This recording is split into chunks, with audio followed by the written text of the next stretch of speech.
Good evening, welcome to 7 PM live show.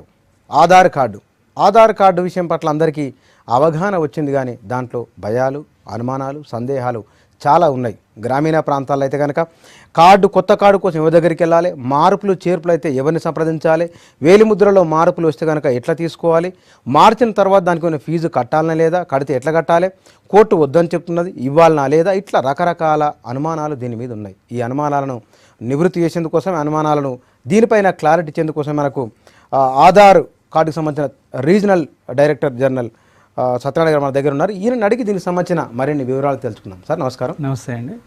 Aadhaar card విషయంలో sir, ఇవాళ అన్నింటికీ ఆధార్ కార్డే, రేషన్ కార్డు నుంచి పెన్షన్ కార్డు వరకు, డెబిట్ కార్డు, క్రెడిట్ కార్డు, ఈ అన్ని కార్డులకు అనుసంధానమైంది ఆధార్ కార్డు. దీని విషయంలో చాలామంది కొన్ని అనుమానాలు ఉన్నాయి. ఏలు కార్డు తీసుకున్నప్పుడు ఏలు ముద్ర బాగానే ఉంటుంది, 6 నెలలకు 7 ఏడాదికి పోయిన తర్వాత మళ్ళీ ముద్ర పని చేస్తలేదు, నీ కార్డు చెల్లదు పో అంటున్నారు. మరి ఇట్లాంటి టైంలో ఏం చేయాలి? ఆధార్ కార్డ్ అనేది నార్మల్గా ఇప్పుడు unique identification authority of India భారత ప్రభుత్వం వారి జారీ చేయబడుతుంది. సో ఆధార్ ఒకసారి జారీ చేసినప్పుడు వేలిముద్రలు తీసుకోవడం జరుగుతుంది. వేలిముద్రలతో పాటు ఐరిస్ కూడా తీసుకుంటాము. దాంతోపాటు వ్యక్తికి సంబంధించినటువంటి చిరునామా, పుట్టిన తేదీ అన్నీ తీసుకోవడం జరుగుతుంది. సో ఇట్లాంటి కేసెస్లలో ఎక్కడైతే ఈ వేలిముద్రలు మార్పు జరుగుతుందో వాళ్ళు దగ్గరలో ఉన్న మీ సేవా కేంద్రానికి, ఆధార్ సేవా కేంద్రానికి వెళ్ళి మళ్ళీ ఒకసారి వాళ్ళ వేలిముద్రను అప్డేట్ చేయించుకుంటే మా సిస్టంలో అప్డేట్ అయిపోతుంది. సో అది పెద్ద సమస్య కాదు. ఎందుకంటే ఆధార్ కేంద్రాలు మన తెలంగాణ రాష్ట్రంలో దాదాపు 950 ఆధార్ కేంద్రాలు ఉన్నాయి ఇప్పుడు మీ సేవా కేంద్రాలలో. ఇప్పుడు ఇంకా ముందు మేము బ్యాంకులలో కూడా, తర్వాత పోస్ట్ ఆఫీసులలో కూడా ఆధార్ కేంద్రాలు ప్రారంభించడం జరుగుతుంది. ఇప్పుడు బ్యాంకులలో దాదాపు 500 బ్యాంకు బ్రాంచీలలో కూడా మేము మొదలు పెడుతున్నాం. అట్లాగే పోస్ట్ ఆఫీసులలో కూడా 750 పోస్ట్ ఆఫీసులలో కూడా మేము ప్రారంభించడం జరుగుతుంది. ఇప్పటికే తెలంగాణలో దాదాపు 50 పోస్ట్ ఆఫీసులలో కూడా మేము ఆధార్ కేంద్రాలు స్టార్ట్ చేస్తాం ఇప్పటి వరకు. దీంట్లో ఏమైనా మార్పులు చేర్పులు, ఉదాహరణకు పిల్లలకు ఏడాదికి 2 ఏళ్లకు కార్డు తీస్తాం, ఆ తర్వాత పిల్లలు 5 ఏళ్లకు 10 ఏళ్ళు పెద్దవాళ్ళ ఏళ్ళ ముద్రలు మారుతాయి, కనుబొమ్మలు కూడా మారుతాయి. మరి ఇట్లాంటి టైంలో ఏం చేయాలి? ఆధార్ అనేది పుట్టిన పిల్లవాడి నుంచి ఎవరైనా తీసుకోవచ్చు. ఆధార్ తీసుకున్నప్పుడు ఏమవుతుంది అంటే 5 సంవత్సరాల పిల్లలు, ఆ 5 సంవత్సరాల లోపల ఉన్న పిల్లలకైతే మేము ఏం చేస్తామంటే వాళ్ళ వేలిముద్రలు తీసుకోము, ఐరిస్ కూడా తీసుకోము. ఎందుకంటే అప్పటికి వాళ్ళకు ఫార్మేషన్ అంటే ఈ వేలిముద్రల ఫార్మేషన్ రిడ్జెస్ అంటారు. ఆ రిడ్జెస్ సరిగ్గా ఫామ్ కాకపోవడం వల్ల వాళ్ళు తీసుకోవడం జరగదు. సో 5 సంవత్సరాల లోపల ఏం చేస్తామంటే మేము వాళ్ళ పేరు, చిరునామా, పుట్టిన తేదీ మాత్రమే ఫోటో తీసుకుంటాము. 5 సంవత్సరాల తర్వాత వాళ్ళు మళ్ళీ ఒకసారి మీ సేవా కేంద్రం కానీ ఆధార్ కేంద్రానికి వచ్చి వాళ్ళ వేలిముద్రలను అప్డేట్ చేసుకోవాల్సిన అవసరం ఉంటుంది. అలాగే 15 సంవత్సరాల తర్వాత కూడా ఒకసారి వాళ్ళు బయోమెట్రిక్ని అప్డేట్ చేసుకోవాల్సిన అవసరం ఉంటుంది. దీనికి ఏమైనా ఫీజు ఉంటుందా? బయోమెట్రిక్ అప్డేట్ అంటే పిల్లలకు ఎప్పుడైతే మనం 5 సంవత్సరాల లోపల తీసుకున్న పిల్లలకు 5 సంవత్సరాల తర్వాత చేసే వాటికి ఫీజు ఉండదు. కాకపోతే ఎవరైనా ఇప్పుడు బయోమెట్రిక్లో ఈ వేలిముద్రలో మార్పు జరిగింది అనుకున్న వాళ్ళకి, సో వాళ్ళు వెళ్ళి అప్డేట్ చేయించుకుంటే వాళ్ళకి ఫీజు 25 రూపాయలు పే చేయాల్సి ఉంటుంది. అలాగే ఇప్పుడు నేమ్ చేంజ్ కానీ, ఏదైనా అడ్రస్ చేంజ్ కానీ, పుట్టిన తేదీ ఏమైనా మార్పు చేయాలనుకున్నారనుకోండి, లేదా ఫోటోగ్రాఫ్ మార్చుకోవాలనుకుంటే అట్లాంటి వాళ్ళు ఆధార్ కేంద్రానికి వెళ్ళినప్పుడు 25 రూపాయలు చెల్లించి వాళ్ళు మార్పు చేయించుకోవచ్చు. మార్పు చేసుకోవాలనుకున్న వాళ్ళు. ఇట్లా మార్పుల కోసం పోయేవాళ్ళు, బడిలో ఓ పేరు ఉంటే ఇంట్లో పిలిచే పేరు ఒకటి ఉంటుంది, ఈ రెండింటిలో ఏదో పెట్టాలని వాళ్ళు అనుకుంటారు. అట్లా మార్చాలనుకున్నప్పుడు లేదా ఊరు మారుతారు. ఇట్లా ఊరు మారిన వాళ్ళు లేదా పేరు మార్చుకోవాలనుకున్న వాళ్ళు ఇతర మార్పుల కోసం ఏ డాక్యుమెంట్లు పెట్టాలి? ఇప్పుడు ఆధార్ అనేది ఒక యూనిక్ నంబర్, ఇంతకుముందు చెప్పినట్టు అది ఏంటంటే ఒక 12 డిజిట్ నంబర్. సో ఈ నంబర్ ఒకసారి ఒక వ్యక్తి కేటాయించిన తర్వాత దాన్ని మార్చడం అంటూ ఉండదు, అంటే అదే నంబర్ ఉంటుంది. ఆ వ్యక్తి ఇక్కడ ఉండని ట్రాన్స్ఫర్ కానీ వేరే ప్రదేశానికి వెళ్ళినా కూడా అదే నంబర్ కంటిన్యూ అవుతుంది.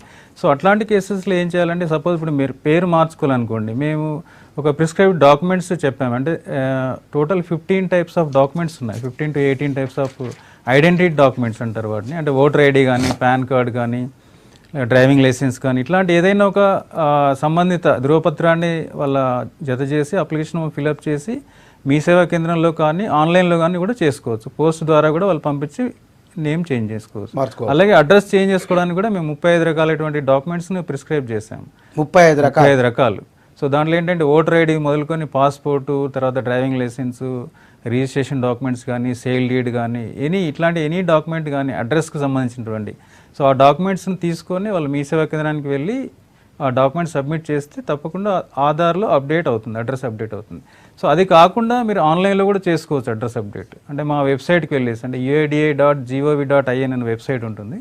సో వెబ్సైట్కి వెళ్ళేసి దాంట్లో వెబ్సైట్లో ఫిలప్ చేసేసి, అంటే డీటెయిల్స్ అన్ని ఫిలప్ చేసి దానికి సంబంధించిన డాక్యుమెంట్స్ స్కాన్ చేసి అప్లోడ్ చేసి కూడా చేసుకోవచ్చు. కాకపోతే వెబ్సైట్లో ఏంటంటే మీరు ఆధార్లో మీ మొబైల్ నెంబర్ రిజిస్టర్డ్ అయి ఉండాలి. ఎందుకంటే ఆ మొబైల్ నెంబర్కి ఓటీపీ వస్తుంది. సో ఓటీపీ ఎంటర్ చేసిన తర్వాత మీ డీటెయిల్స్ అప్డేట్ అవుతాయి. ఓకే. సో అది కాకుండా ఇంకొక మూడో రకం కూడా పోస్ట్ ద్వారా కూడా మనం చేసుకోవచ్చు. పోస్ట్ ద్వారా ఏంటంటే అప్లికేషన్ ఫిల్అప్ చేసి దానికి సంబంధించిన డాక్యుమెంట్స్ని జిరాక్స్ చేసి దాని సిగ్నేచర్ చేసి post box number 99 Banjara hills Hyderabad అని పోస్ట్కి పంపిస్తే అది అప్డేట్ అయిపోయింది. మళ్ళీ అడ్రస్ మళ్ళీ ఒకసారి చెప్పండి sir. Post box number 99 Banjara hills Hyderabad 5,34,000. ఈ అడ్రస్కు డీటెయిల్స్ అంటే అప్లికేషన్ ఫామ్తో పాటు దానికి సంబంధించిన డాక్యుమెంట్స్ ఎంక్లోజ్ చేసి పంపించేస్తే ఈ వారం నుంచి 15 రోజుల లోపల అడ్రస్ అప్డేట్ అయిపోతుంది. అడ్రస్ కానీ నేమ్ కానీ ఏదైనా. సార్ మీతో మాట్లాడడానికి నారాయణఖేడ్ నుంచి నాగభూషణం గారు ఫోన్లోకి వచ్చారు. నాగభూషణం గారు నమస్తే అండి. నమస్కారం సార్. నమస్తే నాగభూషణ గారు, చెప్పండి. సార్ నమస్కారం సార్. నమస్తే, చెప్పండి. సార్ మా ఆధార్ కార్డు అప్డేట్ చేసిన తర్వాత కొన్ని రోజుల తర్వాత అది మళ్ళీ వేరే ముద్రలు చూపించట్లేదు సార్. అంటే మీరు వేలిముద్రలు అప్డేట్ చేసినారా, ఏమి అప్డేట్ చేసినారు? వేరే ముద్రలు సార్. అంటే మీరు ఎక్కడ ఇప్పుడు వేలిముద్రలు అప్డేట్ చేసిన తర్వాత మీరు ఎక్కడైనా వెళ్ళినప్పుడు ఇబ్బంది కలుగుతుందా? అంటే అథెంటికేషన్ అంటారు దాన్ని. అంటే మీరు వేలిముద్రను వాడడానికి ఎక్కడైనా వెళ్ళినప్పుడు అక్కడ ఏమైనా ఇబ్బంది జరుగుతుందా? అవును సార్. అంటే మీరు ఎప్పుడు అప్డేట్ చేసినారు? అంటే ఇప్పుడు ఎప్పుడైతే అప్డేట్ చేసుకుంటున్నారో మీరు అప్డేట్ చేసిన తర్వాత మీకు ఒక స్లిప్ ఇవ్వడం జరుగుతుంది. మీ సేవా సెంటర్ కానీ ఆధార్ సేవా కేంద్రంలో వెళ్ళినప్పుడు మీకు మీ స్లిప్ ఇవ్వడం జరుగుతుంది. దాన్ని ఎన్రోల్మెంట్ ఐడి స్లిప్ అంటారు. మీరు ఒకసారి ఆ స్లిప్ను అంటే వెబ్సైట్ ద్వారా కానీ లేదంటే మాకు ఈ కాల్ సెంటర్ ఉంటుంది 1947 కాల్ సెంటర్ కానీ లేదంటే మన హైదరాబాద్లో 23119266 నెంబర్ కానీ కాల్ చేసి మీ సమస్యను మాకు వివరిస్తే మేము తప్పకుండా పరిష్కారం చేస్తాము. ఇల్లందు నుంచి రవి గారు ఫోన్లోకి వచ్చారు. రవి గారు నమస్తే అండి. నమస్కారం సార్. నమస్తే రవి గారు, చెప్పండి. మాది ఇల్లందు సార్. చెప్పండి. అయితే మేము 2 సార్లు ఇంతకుముందు మార్పించుకున్నామండి అడ్రస్. చెప్పండి. అయితే 3వసారి కూడా ఛాన్స్ ఉంటుందా అండి? అడ్రస్ అనేది ఎన్నిసార్లైనా మార్చుకోవచ్చండి. దానికి ఏమీ లిమిట్ లేదు. అంటే మీరు ఒకేసారి చేసుకోవాలా 2 సార్లు చేసుకోవాలన్నట్టు ఏం లేదు. మీ అడ్రస్ ఎన్నిసార్లైనా మార్చుకోవచ్చు. దానికి ఏమీ లిమిట్ లేదు. మీ ఫోటోగ్రాఫ్ కానీ బయోమెట్రిక్స్ కానీ ఎన్నిసార్లైనా మీరు అప్డేట్ చేయించుకోవచ్చు. దీనికి ఏమైనా ఫీజు ఉంటుందా? ఇప్పుడు ఎప్పుడైనా మీరు అప్డేట్ చేసుకోవాలనుకున్నప్పుడు ప్రతిసారి మీకు ఫీజు పే చేయాల్సిన అవసరం ఉంటుందండి. 25 రూపాయలు మీరు ఫీ పే చేస్తే అప్డేట్ జరిగిపోతుంది. నగదు ఇవ్వాలా లేకపోతే దానికి క్యాష్ ఇవ్వాలండి. అది అంటే మీ సేవా సెంటర్లో మామూలుగా వాళ్ళు డబ్బులు నగదు తీసుకుంటారు. సో నగదు రూపంలో చెల్లించే సరిపోతుంది. కానీ కొన్నిసార్లు ఇప్పుడు ఇందాక మనకు నారాయణఖేడ్ నుంచి మాట్లాడండి. ఆయన మార్పించుకొని వస్తాడు, ఏలుముద్రలు మారిపోతాయి, ఇంకేదో లైసెన్స్ కోసమో బండి కోసం దేనికోసం బ్యాంకు అకౌంట్ కోసం పోతాడు. అక్కడ వాళ్ళు టాలీ అవుతలేదు ఇది కాదు అన్నారనుకోండి, అప్పటికప్పుడు కనుక అది అవసరం ఉంటుంది. ఆ రోజు అది చివరి రోజు అయింటుంది. అది అప్పుడు ఏమైనా దీనికి ప్రత్యామ్నాయం ఉందా? అంటే ఇప్పుడు చాలా సందర్భాల్లో ఏం జరుగుతుందంటే ఇప్పుడు ఆ వ్యక్తి ఎప్పుడైనా బ్యాంక్ కానీ ఏదైనా ఈ ఏదైతే ఉద్యోగానికి వెళ్ళినప్పుడు అతను ఆ ఫింగర్ ప్రింట్స్ ఏదైతే డివైస్ ఉంటుందో అథెంటికేషన్ డివైస్ అంటారు దాన్ని, ఆ డివైస్ పెట్టే ముందు కొద్దిగా దాన్ని ఆ డివైస్ మీద క్లీన్ చేసి పెట్టడం కానీ ఆ చేతిని కొద్దిగా శుభ్రం చేసుకోవడానికి చేస్తే, ఎందుకంటే ఈ వేలు ఎంత శుభ్రంగా ఉంటే ఆ సక్సెస్ రేట్ అంత ఎక్కువ ఉంటుంది. ఎందుకంటే ఇప్పుడు మనం ఎప్పుడైతే ఆధార్ ఎన్రోల్మెంట్ చేసినామో అప్పుడు మేము బయోమెట్రిక్స్ కలెక్ట్ చేసి పెడతాము. సో ప్రతిసారి ఎప్పుడైనా ఈ అథెంటికేషన్ వెళ్ళినప్పుడు ఇతని బయోమెట్రిక్స్ని దాంతో కంపేర్ చేయడం జరుగుతుంది. అంటే పోల్చి అది ఎంతవరకు దానికి మ్యాచ్ అవుతుందని చెప్పి దాన్ని బట్టి మనం సక్సెస్ అంటే ఇది ఇతనైనా కాదా అని మనం వ్యక్తి ఎస్ఆర్ నో అనే రెస్పాన్స్ వస్తుంది మనకు. సో దానివల్ల ఏంటంటే మన కొన్ని జాగ్రత్తలు తీసుకోవడం వల్ల ఆ సక్సెస్ రేట్ అనేది మనం ఇంప్రూవ్ చేయగలం. వరంగల్ నుంచి సత్యమ్మ గారు ఫోన్లోకి వచ్చారు. సత్యమ్మ గారు నమస్తే అమ్మా. హలో సత్యమ్మ గారు.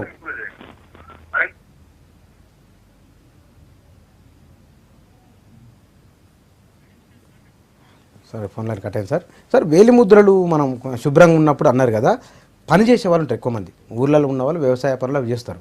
వాళ్ళు రకరకాల పనులు చేస్తారు కాబట్టి పొరలు మామూలుగా ఉన్నారు కాబట్టి ఎక్కువ పోతాయి అవి. మరి అట్లాంటి విషయంలో ఎట్లా చేయాలి? ఇప్పుడు ఈ చాలా వరకు ఈ సమస్య అంటే ఇప్పుడు ఈ ఊర్లలో ఎవరైతే పొలం పనులు చేసే వాళ్ళకి ఈ సమస్య ఎక్కువగా ఉంటుంది. అంటే ఈ వేలిముద్రలు అరిగిపోవడం అంటారు దాన్ని. మనం అరిగిపోవడం వల్ల వాళ్ళకి ఇంకోటి ఏంటంటే ఇప్పుడు మేము వేలిముద్రలతో పాటు ఐరిస్ కూడా తీసుకుంటాం. సో ఇప్పుడు మేమేమి ఏదైతే ఈ సర్వీస్ అంటే ఆధార్ను ఉపయోగించే వాళ్ళకి ఏం చెప్తున్నామంటే ఈ వేలిముద్రలతో స్కాన్ చేసే డివైస్తో పాటు ఈ ఐరిస్ డివైస్ అంటారు దాన్ని. ఐరిస్ డివైస్ కూడా తీసుకుంటే దాని ఒక సక్సెస్ రేట్ అంటే ఆధార్ను నిర్ధారించేటువంటి ఆ రేటు పెరుగుతుంది. సో దానికి మేము ఎక్కడైతే ఈ పొలం పనులు చేసేవాళ్ళు ఈ చేతులు అరిగిపోవడం అట్లాంటి వాళ్ళకి ఏం చేస్తామంటే ఉన్న ఫింగర్స్లలో అంటే ఈ 10 ఫింగర్స్లలో బెస్ట్ ఫింగర్ అని మేము ఒకటి ఐడెంటిఫై చేస్తాం. అంటే ఈ అన్నిట్లలో ఏది బాగుంది అంటే ఏది ఈ రిడ్జెస్ పోకుండా ఉన్నాయో అది వాళ్ళకి చెప్పి ఆ వేలు ఎక్కువగా వాడడానికి మేము వాళ్ళకు సజెషన్ అడ్వైజ్ చేస్తాం. ఆధార్ కార్డు గురించి మనం తెలుసుకుంటున్నాం. సార్, ఇందాక మీరు కొన్ని విషయాలు మాట్లాడుతూ ఆధార్ కార్డు ఎట్టడిది అని చెప్పాను. 35 రకాల ఆధారాలు చూపించిన తర్వాత మళ్ళీ ఆధార్ కార్డు ఎందుకు? ఇప్పుడు ఆధార్ కార్డ్ అనేది ఇప్పుడు మీరు ఓటర్ ఐడి కానీ పాన్ కార్డు తీసుకుంటే ఈ అన్ని కార్డ్స్ కూడా ఒక సపరేట్ అంటే ఒక్కొక్క దాన్ని సంబంధించినటువంటి ఇప్పుడు పాన్ కార్డు ఉందనుకోండి ఇన్కమ్ ట్యాక్స్ సంబంధించింది, ఓటర్ ఐడి అయితేనేమో మీరు ఎలక్షన్లో ఓటు వేయడానికి అలా ఒక రకమైనటువంటి ప్రత్యేక ప్రయోజనం కోసం అవి తీయడం జరిగింది. ఆధార్ అనేది ఏంటంటే ఒక కామన్ ఐడెంటిటీ, అందరికీ ఒక ఐడెంటిటీ ఇవ్వాలన్న ఉద్దేశంతో. తర్వాత ఇప్పుడు చాలామందికి మనం చూస్తే కొంతమందికి అసలు ఏ ఐడెంటిటీ లేదు, ఏ గుర్తింపు లేదు. అట్లాంటి వాటికి వాళ్ళకి ఒక గుర్తింపు ఇవ్వాలన్న ఒక ఉద్దేశంతో ఆధార్ ఈ ప్రాజెక్ట్ అనేది స్టార్ట్ చేయడం జరిగింది. సో ఇంకొకటి ఏంటంటే ఈ ఆధార్ వల్ల చాలామందికి ఎవరైతే ఇప్పటివరకు ఈ ప్రభుత్వ ప్రయోజనాలు పొందలేకపోతున్నారో వాళ్ళని ఐడెంటిఫై చేయడానికి ఒక సాధనంగా ఉపయోగపడింది. ఇది ఒక డెవలప్మెంట్ ఇనిషియేటివ్ లాగా. సో ఇట్ ఈస్ అంటే ఐడెంటిటీ అనేది సెక్యూరిటీ పర్పస్లో కాకుండా ఒక డెవలప్మెంట్ ఇనిషియేటివ్ లాగా స్టార్ట్ చేశారు ఆధార్ అనేది. సో అందువల్ల ఆధార్ అనేది ఒక కామన్ ఐడెంటిటీ. దానివల్ల మనం దేనికి కూడా అంటే ఇది ఒక ప్రత్యేక సర్వీస్ కోసమే వాడాలన్న నిబంధన ఏం లేదు దానికి. కానీ చాలామంది బ్యాంకు నుంచి చాలామందికి ఫోన్లు వస్తున్నాయి, మీరు ఆధార్ కార్డు లింకప్ చేసుకోండి, డిసెంబర్ కల్లా లేకుంటే కనుక ఇబ్బంది అవుతుంది, మీకు మీ అకౌంట్ క్లోజ్ అవుతుంది, మీ నెంబరు మీ సిమ్ కార్డు ఉండదు, ఇట్లా రకరకాలుగా వస్తున్నాయి. అది మరి ఈ ఇన్ఫర్మేషన్ అంతా వాళ్ళకి ఎవరు ఇచ్చినట్లు? ఇప్పుడు ఏంటంటే government of India department of financial services అంటే ఎవరైతే ఇన్కమ్ ట్యాక్స్ వీటికి సంబంధించిన బ్యాంకులకు సంబంధించిన డిపార్ట్మెంట్ ఏదైతే ఉందో వాళ్ళు ఒకటి పిఎంఎల్ఏ యాక్ట్ అని పాస్ చేశారు, అంటే prevention of money laundering act అని. సో దాని ప్రకారం ఏంటంటే ప్రతి బ్యాంక్ అకౌంట్ కూడా ఆధార్ నెంబర్ తోటి లింక్ చేయాల్సిన అవసరం ఉంది. సో ఈ ఇంతకుముందు సెప్టెంబర్ 30 తారీఖు వరకు గడువిచ్చారు, ఇప్పుడు దాన్ని డిసెంబర్ 31 వరకు పొడిగించారంట. సో ఆ government of India department of financial services directions ప్రకారం అన్ని బ్యాంక్స్ కూడా ఇప్పుడు అందరి కస్టమర్స్కి ఆధార్ నెంబర్ను మీరు లింక్ చేసుకోవాలని చెప్పేసి వాళ్ళకి మెసేజ్లు కానీ కాల్ సెంటర్ ద్వారా కానీ చెప్పడం జరుగుతుంది. దాన్ని అంటే బిలీవ్ చేయొచ్చు దాన్ని. అది గవర్నమెంట్ ఆఫ్ ఇండియా మ్యాండేట్ అండి. అది డిసెంబర్ 31 లోపల అన్ని బ్యాంక్ అకౌంట్లు కూడా ఆధార్ తోటి లింక్. దీంట్లో ఏమైందంటే చాలా మటుకు వేరే వాళ్ళు కూడా ఫోన్ చేసి మీ సిమ్ కార్డు బ్లాక్ అయిపోయింది, మీ ఆధార్ నెంబర్ అని అడుగుతున్నారు. ఈ బీహార్ నుంచో గుజరాత్ నుంచో ఫోన్లు వస్తున్నాయి. అవన్నీ అంటే ఈ కొన్ని అంటే వీళ్ళు గమనించే విషయం ఏంటంటే మనం చాలాసార్లు అంటే ఇది ఒకటే ఆధార్ సంబంధించిన విషయం కాదు, ఏ విషయాలలో కానీ ఫేక్ కాల్స్ అనేవి ఉంటాయి. అంటే బ్యాంకులలో కానీ కాల్ సెంటర్స్లో కానీ అంటే ఎవరైతే కస్టమర్ ఉన్నారో అది కరెక్ట్గా వాళ్ళు అసెస్ చేసుకుంటే బ్యాంక్ అకౌంట్ ఉందనుకోండి వాళ్ళు బ్యాంక్కి వెళ్ళేసి వాళ్ళ అకౌంట్లో ఆధార్ ఇవ్వడం కానీ. అంటే కొన్ని బ్యాంకులు ఏం చేస్తున్నాయంటే వాళ్ళ వెబ్సైట్లోనే ఒక సర్వీస్ ఇస్తున్నాయి ఆధార్ లింక్ చేయడానికి. ఇప్పుడు కొన్ని ప్రైవేట్ బ్యాంకులు కానీ పబ్లిక్ సెక్టర్ బ్యాంక్స్ కానీ. సో దాంట్లో ఏంటంటే మనం ఒకసారి ఇంటర్నెట్ బ్యాంకింగ్కి వెళ్ళిన తర్వాత అది సెక్యూర్డ్ బ్యాంకింగ్ ఉంటుంది. సో దాంట్లో మీరు ఆధార్ లింక్ చేసుకోవడం కూడా సులభంగా ఉంటుంది. సో మనం ఇంటర్నెట్ ద్వారా కూడా లింక్ చేసుకోవచ్చు. మీకు అంతగా నమ్మకం లేదు అనుకుంటే మనం పర్సనల్గా బ్యాంక్కి వెళ్ళి కూడా మనం ఆధార్ లెటర్ ఇచ్చి లింక్ కూడా చేసుకోవచ్చు. సార్, సిరిపూర్ కాగజ్ నుంచి వాజిద్ గారు ఫోన్ లైన్లోకి వచ్చారు. వాజిద్ గారు నమస్తే అండి. నమస్కారం సార్. నమస్తే వాజిద్ గారు, చెప్పండి సార్. ఏం లేదు సార్, అన్నారు ఇప్పుడు ఆధార్ కార్డు ఏమైనా పేరు మిస్టేక్ ఉన్నా కానీ స్పెల్లింగ్ మిస్టేక్ ఉన్నా కానీ ఏమైనా మిస్టేక్స్ ఉంటే చేయడానికి 25 రూపీస్ ఛార్జ్ తీసుకుంటారని చెప్పారు కదా సార్. అవునండి సార్, కానీ ఇక్కడ బాగా తీసుకుంటారు కదా సార్. ఇక్కడ మన 25 రూపాయల నుంచి అంటే 50, 80 ఇట్లా ఫోటో చేంజ్ చేయాలంటే 100 రూపాయలు తీసుకుంటారు. సో ఇట్లాంటి వాటికి మేము ఏం చేసామంటే ఇప్పుడు ఇట్లాంటి మేము కంప్లైంట్స్ తీసుకుంటామండి. అంటే మీరు ఒక కంప్లైంట్ మాకు మెయిల్ ద్వారా కానీ ఫోన్ ద్వారా కానీ మాకు చెప్తే మేము ఆధార్ సెంటర్లో ఎంక్వైరీ చేసి వాళ్ళ మీద పెనాల్టీ వేస్తామండి. అంటే ఈ పెనాల్టీ 50,000 రూపాయల వరకు ఉంటుంది. సో అది కాకుండా అంటే ఆపరేటర్ ఏమైనా మిస్టేక్స్ కానీ అన్ఆథరైజ్డ్ ఏమైనా చేస్తున్నా కానీ అతనికి 3 సంవత్సరాల వరకు జైలు శిక్ష విధించే అధికారం ఆధార్ చట్టంలో ఉంది. సో మీరు ఈ కంప్లైంట్ అంటే మాకు రిటర్న్గా కంప్లైంట్ ఇచ్చినా కానీ ఫోన్ ద్వారా తెలిపినా కానీ వాళ్ళ మీద మేము యాక్షన్ తీసుకుంటామండి. 25 రూపాయల కంటే ఎక్కువ ఏం తీసుకోకూడదు. ఒకవేళ అట్లా జరిగితే కనుక మన నెంబర్ చెప్పండి సార్. నెంబర్ 23119266 మీరు కాల్ చేసి మీరు దానికి డీటెయిల్స్ చెప్తే మేము ఎంక్వైరీ చేసి వాళ్ళ మీద యాక్షన్ తీసుకుంటాము. లేదంటే మెయిల్ కూడా మీరు పంపించవచ్చు. మా మెయిల్ ఐడి roh.help@uidi.net.in. ఈ మెయిల్కు మీరు మెయిల్ పంపించేసి మాకు కంప్లైంట్ ఇస్తే మేము తప్పకుండా యాక్షన్ తీసుకుంటాం. ఇంకోసారి నెంబర్ చెప్పండి సార్. 23119266 23119266 ఈ నెంబర్ కాల్ చేసి మీరు కంప్లైంట్ ఇవ్వచ్చు. లేదంటే మా మెయిల్ ఐడి కూడా మీరు మెయిల్ పంపించవచ్చు. మెయిల్ అని ఇంకోసారి చెప్పండి. Mail ID roh.help@uidai.net.in. సో ఈ మెయిల్కు మీ కంప్లైంట్ పంపిస్తే మేము తప్పకుండా చర్య తీసుకుంటామండి. Yes sir. సుదర్శన్ రెడ్డి గారు భువనగిరి నుంచి ఫోన్ నెలకు వచ్చారు. సుదర్శన్ రెడ్డి గారు నమస్తే అండి. హలో సుదర్శన్ రెడ్డి గారు నమస్తే సార్. నమస్తే అండి. సార్ అడగండి సార్ మీ డౌట్. మా పాపది ఆధార్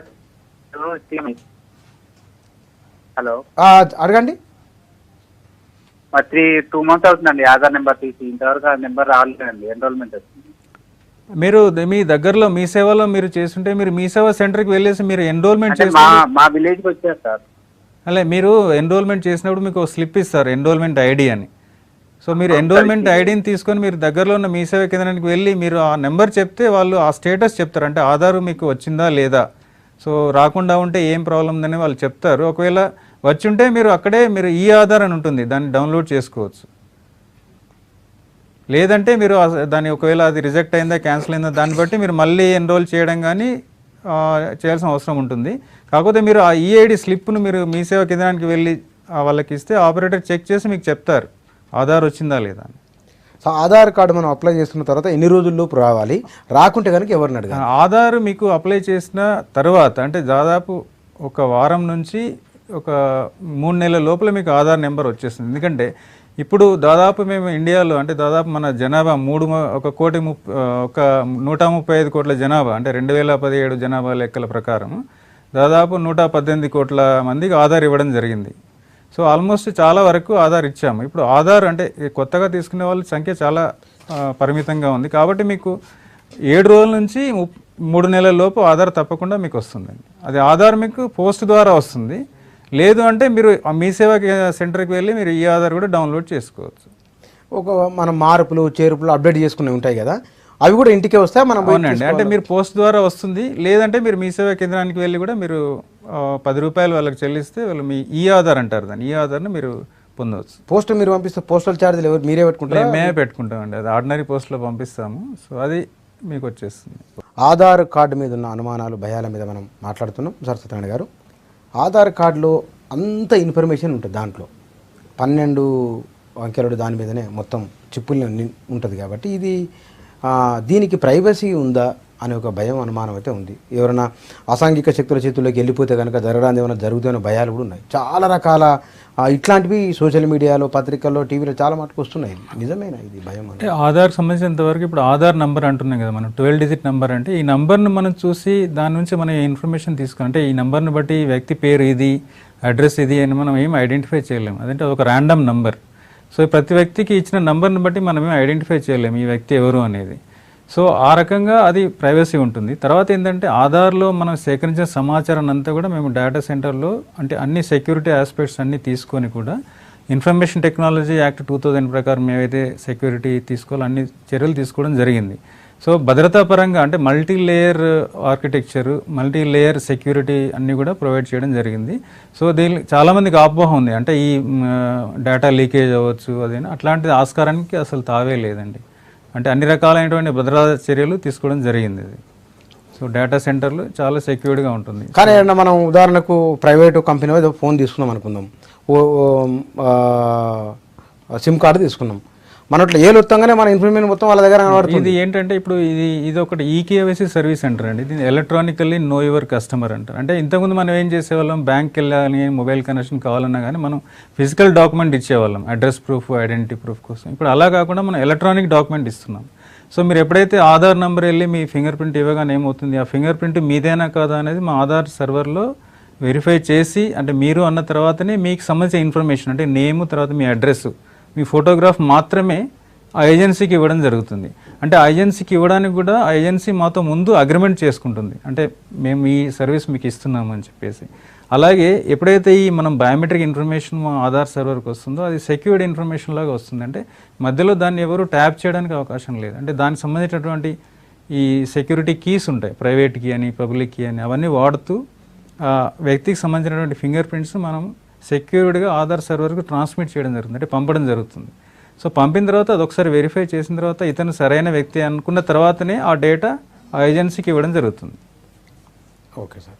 కరీంనగర్ నుంచి మనకు లింగమూర్తి గారు ఫోన్లోకి వచ్చారు. సార్ లింగమూర్తి గారు నమస్తే అండి. సార్ నమస్తే సార్. నమస్తే, చెప్పండి. సార్ ఈ ఆధార్ కార్డు మన ఫింగర్ ప్రింట్స్ వస్తలే సార్.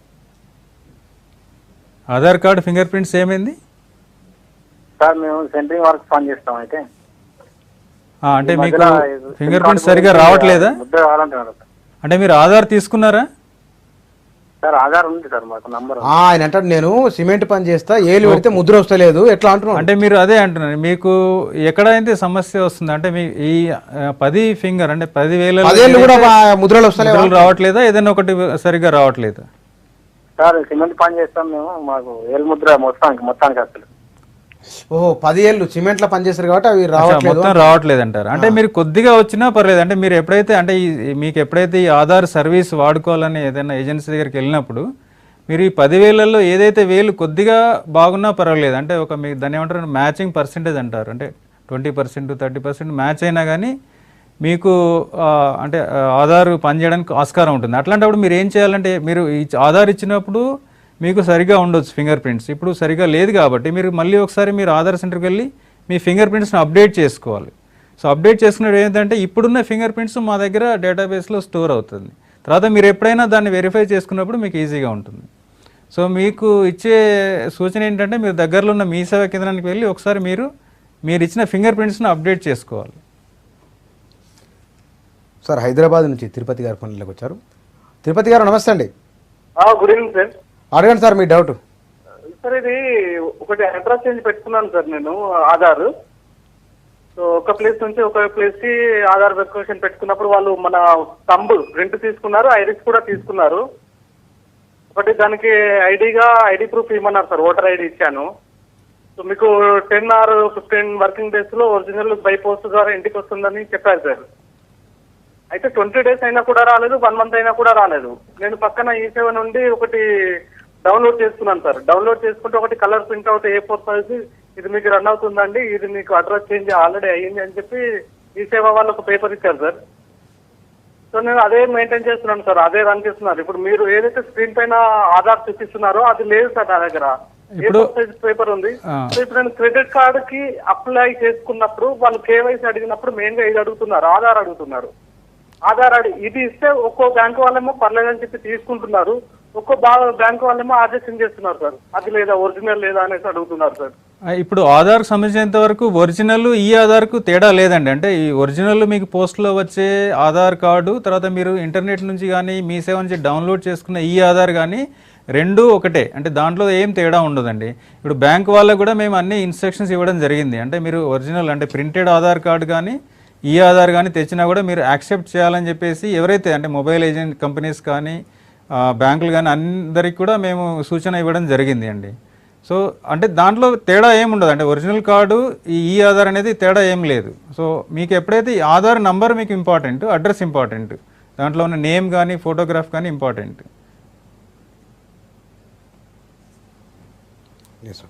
సార్ ఇది ఆధార్ కార్డు మీద అంటే ఎంతైతే దీని ప్రభావం ఉందో సుప్రీంకోర్టు అన్నది ఇది అన్నిటికీ గ్యారంటీ ఏమీ లేదు అనేది ఒకటి ఉంది. రెండవది అన్నిటికీ కార్డే పెట్టాలంటే కనుక అది కోర్టు ధిక్కారం కూడా అవుతుందని ఒక చర్చ కూడా ఉంది బయట. అంటే దీంట్లో 2 ఆస్పెక్ట్స్ ఉన్నాయండి. అంటే 2 సపరేట్ ఇష్యూస్ మీరు చెప్తున్నారు. ఒకటి ఏంటంటే ప్రైవసీ అనేది ఏంటంటే ఈ మధ్యన సుప్రీంకోర్టు ప్రైవసీ అనేది ప్రాథమిక హక్కు, అంటే వ్యక్తిగత గోప్యత అనేది ప్రాథమిక హక్కు ఆర్టికల్ 21 ప్రకారము అని సుప్రీంకోర్టు చెప్పింది.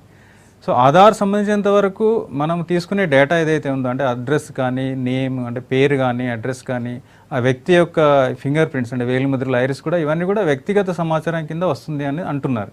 సో ఈ వ్యక్తిగత సమాచారాన్ని ఎంతవరకు మనం ప్రైవసీ కింద తీసుకురాగలము, అంటే ఇది ప్రైవసీ పరిధిలో వస్తుందా లేదా అనేది దానికి సంబంధించినటువంటి కోర్టు కేసెస్ నవంబర్లో కోర్టు ముందుకు వస్తున్నాయి. దాన్ని బట్టి దాన్ని డెసిషన్ తీసుకోవడం జరుగుతుంది. ఇంతకుముందు మీరు చెప్పినట్టు సుప్రీంకోర్టు కూడా ఇంతకుముందు ఎప్పుడు చెప్పలేదు. అంటే కొన్ని సందర్భాలలో ఆ కోర్టు కేసు నడుస్తూ ఉంది, బట్ ఏ సందర్భంలో కూడా దీన్ని వాడకూడదని చెప్పలేదు.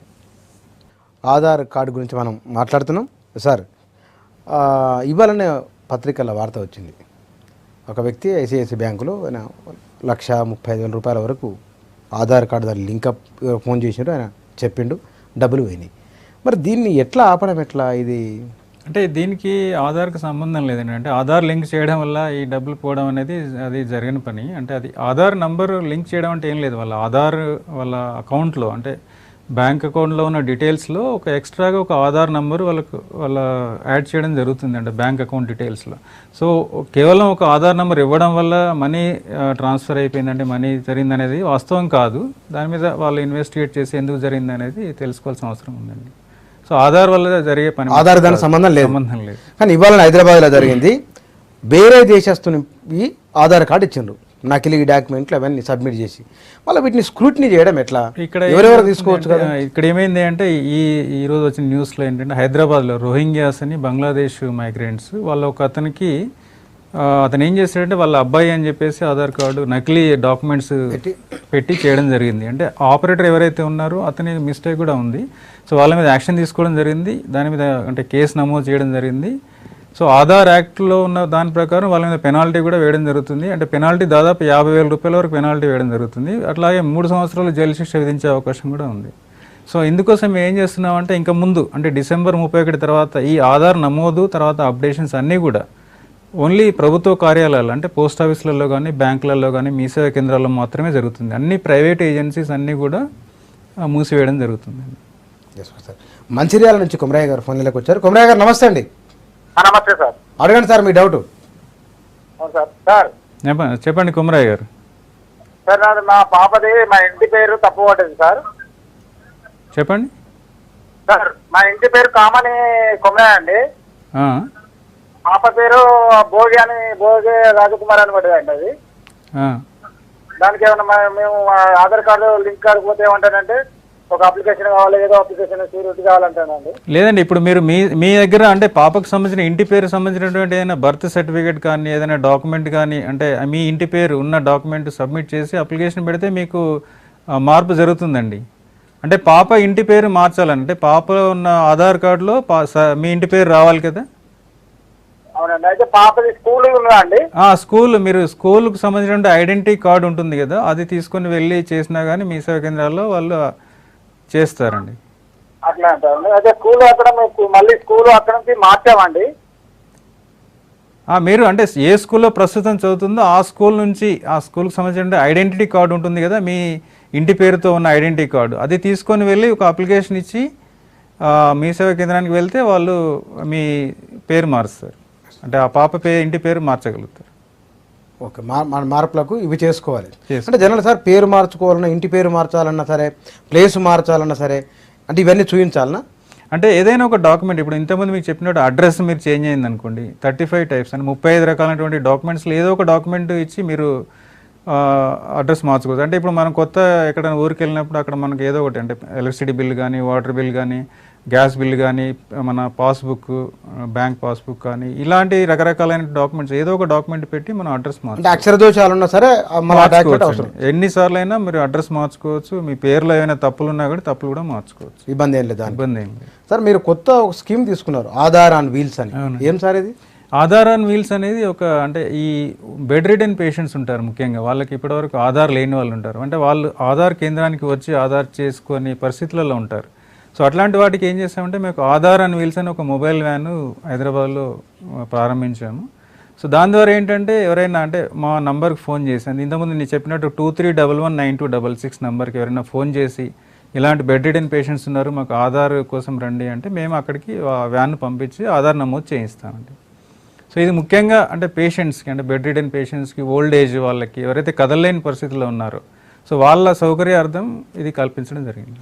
అంటే ఎవరైనా బెడ్ దాంట్లో బయటికి రానేళ్ళు వాళ్ళు ఆధార్ కేంద్రానికి వెళ్ళి నమోదు చేసుకునేంత వాళ్ళకు 23119266 ఇంతకుముందు మీకు చెప్పినట్టు మా అది ఆఫీస్ నంబర్, హైదరాబాద్ ప్రాంతీయ కార్యాలయం ఆఫీస్ నంబర్. సో ఆ నంబర్కి ఫోన్ చేసి మీరు చెప్పొచ్చు. లేదంటే ఇంతకుముందు నేను చెప్పినట్టు roh.help@uida.net.in అనే ఈమెయిల్ కూడా మీరు మెయిల్ పంపించి మీ రిక్వెస్ట్ నమోదు చేసుకోవచ్చు. ఓకే, ఇప్పుడు మా మొబైల్కు ఆధార్ లింకేజ్ విషయం బాగా అవుతుంది కదా సార్ ఇది. దీంట్లో అంటే ప్రతి మొబైల్కు ఒకటి పెట్టాలా, ఒక మొబైల్కి సరిపోతుందా? లేదండి, ఇప్పుడు ఈ అంటే గవర్నమెంట్ ఆఫ్ ఇండియా అంటే డిపార్ట్మెంట్ ఆఫ్ టెలికాం వాళ్ళు మ్యాండేట్ ప్రకారం ఏంటంటే ప్రతి మొబైల్ నెంబర్ కూడా ఆధార్ లింక్ ఉండాలి. అంటే కొన్నిసార్లు ఏమవుతుందంటే ఒక వ్యక్తికి ఒకటి కాకుండా 2-3 మొబైల్స్ ఉండొచ్చు. సో ప్రతి మొబైల్ కూడా ఆ వ్యక్తికి సంబంధించిన ఆధార్ నెంబర్ ఇవ్వాల్సి ఉంటుంది. ఇప్పుడు సపోజ్ మీకు ఒక ఎయిర్టెల్ కనెక్షన్ ఉందనుకోండి, ఎయిర్టెల్ ఆఫీస్లో వాళ్ళకి సంబంధించిన ఎయిర్టెల్కి సంబంధించిన ఆధార్ నెంబర్ మీరు ఇవ్వాలి. అలాగే బిఎస్ఎన్ఎల్ ఉంటే బిఎస్ఎన్ఎల్ దాంట్లో కూడా మీరు ఆధార్ నెంబర్ ఇవ్వాల్సి ఉంటుంది.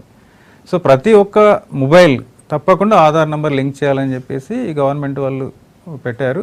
అది ఫిబ్రవరి 28 వరకు గడువు ఇచ్చారు దానికి. ఇప్పుడు బ్యాంకు ఆధార్ లింక్ ఏమో మన డిసెంబర్ 31 వరకు గడువు ఉంది.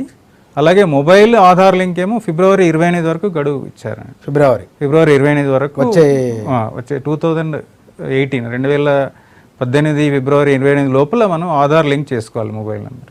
ఓకే. భద్రాద్రి నుంచి వీరస్వామి గారు ఫోన్లోకి వచ్చారండి. వీరస్వామి గారు నమస్తే అండి. సార్ నమస్తే సార్, మాది భద్రాద్రి కొత్తగూడెం సార్. చెప్పండి సార్. మా నాన్నగారు రేషన్ కార్డులో ఏజ్ వచ్చేసి 54 years ఉంది సార్. చెప్పండి. ఆధార్ కార్డులో వచ్చేసి 70 years ఉన్నది సార్. దాన్ని ఎలా చేంజ్ చేసే అవకాశం ఉంటుంది సార్? అంటే మీరు ఎప్పుడైతే మీరు ఆధార్ కార్డు తీసుకున్నారో అప్పుడు మీరు అంటే అప్పుడు నమోదు చేసుకున్నప్పుడు ఆ డేట్ ఆఫ్ బర్త్ నమోదు చేసేటప్పుడు 2 రకాలుగా చేస్తారు. అంటే వెరిఫైడ్ అంటారు, ఇంకోటేమో డిక్లేర్డ్ అంటారు. సో వెరిఫైడ్ అన్నప్పుడు ఏంటంటే మీరు ఏదైనా ఒక డాక్యుమెంట్ ఇచ్చి ఉంటారు. అప్పుడు డిక్లేర్డ్ అంటేనేమో మీరు ఓవరాల్గా చెప్పి ఉంటారు అంటే ఈ సంవత్సరంలో పుట్టానని. సో ఇప్పుడు మీరు ఏంటంటే సపోజ్ మీరు ఆల్రెడీ డిక్లేర్డ్ అని ఉందనుకోండి ఆధార్లో ఇంతకుముందు, సో మళ్ళీ మీరు ఈ రేషన్ కార్డు చూపించేసి మీరు మార్చుకోవచ్చు. అంటే దగ్గరలో ఉన్న మీ సేవా కేంద్రానికి వెళ్ళి రేషన్ కార్డు చూపిస్తే వాళ్ళు మారుస్తారు. చెప్పండి. మీ సేవ ద్వారా వెళ్తే త్రూ ఎంఆర్ఓ ద్వారా మాత్రమే అవుతుందండి, మేము చేయలేమని చెప్పారు సార్. రేషన్ కార్డులో డేట్ ఆఫ్ బర్త్ కరెక్ట్గా ఉందా అంటే మీరు రేషన్ కార్డు అంటే ఈ ఎంఆర్ఓ నుంచి ఒక లెటర్ తీసుకుంటే సరిపోతుందండి. మీరు ఎంఆర్ఓ దగ్గర ఒకటి అంటే ఏజ్ సర్టిఫికేట్ ఒకటి తీసుకుంటే అది కూడా మీరు సబ్మిట్ చేయొచ్చు. ఎంఆర్ఓ అవసరమా దీంట్లో అనేది? అంటే ఇందులో 2 రకాలు మీకు ఇంతకుముందు చెప్పాను కదా. అంటే ఆధార్ నమోదు చేసుకున్నప్పుడు డేట్ ఆఫ్ బర్త్ అనేది ఎలా నమోదు చేశారు అంటే డిక్లేర్డ్ అని చేశారా, వెరిఫైడ్ అని చేశారా, అంటే డాక్యుమెంట్ ఇచ్చారా ఇవ్వలేదా అనే దాన్ని బట్టి ఉంటుందండి. మీరు మీ ఆధార్ లెటర్లు చూస్తే మీకు తెలుస్తుంది. అంటే ఆధార్ మీ సేవా కేంద్రానికి వెళ్ళి చూసినా కానీ మీకు తెలుస్తుంది అది ఆధార్ డిక్లేర్డా వెరిఫైడా అనేది. డిక్లేర్డ్ అన్నప్పుడు మాత్రమే చేసుకోవచ్చు. సో వెరిఫైడ్ అంటే మాత్రం మీరు సర్టిఫికేట్ తప్పకుండా తీసుకుని వెళ్ళాల్సి ఉంటుంది. ఒకసారి ఆధార్ వలన ప్రయోజనమే ఉందంటారా? ఆధార్ వల్ల చాలా ప్రయోజనాలు ఉన్నాయి. అంటే మీకు క్లుప్తంగా చెప్పాలంటే ఆధార్ వల్ల ఇప్పుడు మన తెలంగాణలో రేషన్ డిస్ట్రిబ్యూషన్ అనేది ఆధార్ ద్వారా జరుగుతుంది. దాదాపు 16,000 రేషన్ షాపులలో దాదాపు 8,000 రేషన్ షాపులు ఆధార్ ద్వారా డిస్ట్రిబ్యూషన్ చేయడం జరుగుతుంది. దానివల్ల సేవింగ్స్ ఉన్నాయి. అంటే ఒక 15-20% వరకు ఏదైతే అంటే ఇంతకుముందే వేస్ట్గా పోయేది అంటే మనం ఎవరికైతే అందాల్సిందో అది అందలేకుండా ఉండేది, ఇప్పుడు అది ఎవరికైతే ప్రాపర్గా రీచ్ కావాలో అది అవుతుంది అన్నట్టు ఆధార్. Thank you sir. డిబేట్లో పాల్గొని ఆధార్ కార్డు పైన ఉన్న అనుమానాలను దీనికి సంబంధించిన భయాలను తొలగించి అదనపు సమాచారం వచ్చినందుకు thank you sir. Thank you. ఇది ఆధార్ కార్డుకు సంబంధించింది. వారి ఫోన్ నెంబరు, ఈమెయిల్ ఐడి కూడా ఉంది. మీకు ఏమైనా అనుమానాలు ఉంటే కనుక సమీపంలో ఉన్న ఈ సేవా కేంద్రాన్ని కానీ లేకపోతే కనుక వీళ్ళకి ఫోన్ చేసినా లేకపోతే ఆ ఈమెయిల్ ఐడికో మీరు ఒక దరఖాస్తు పెట్టుకున్నా సరే సమస్య పరిష్కారం అవుతుందని చెప్తున్నారు. Thank you.